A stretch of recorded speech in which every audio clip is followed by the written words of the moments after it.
Guys पहिला यो video हेरौँ अनि यसको फन्नी कमेन्ट पनि है।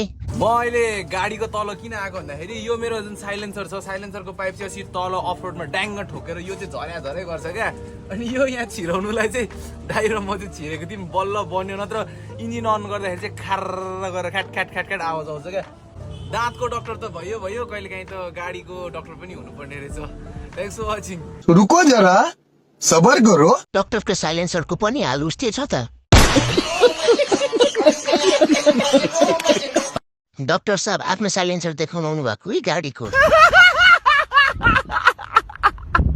डक्टर साहब बाइकको साइलेन्सर मात्र होइन आफ्नो साइलेन्सर पनि जोगाएर राख्नु है, सबले आँखा लगाइसके। मारो मुझे मारो मारो मुझे मारो मारो नहीं ये मजाक हो रहा है। डक्टरको साइलेन्सर चिप्यो है। डक्टर दाइको साइलेन्सर त लेफ्टतिर पो ढल्किरहेको रहेछ नि। यस्तै भिडियो हेर्नलाई फन्नी कमेन्ट रिडरलाई फलो गर्नुहोस्।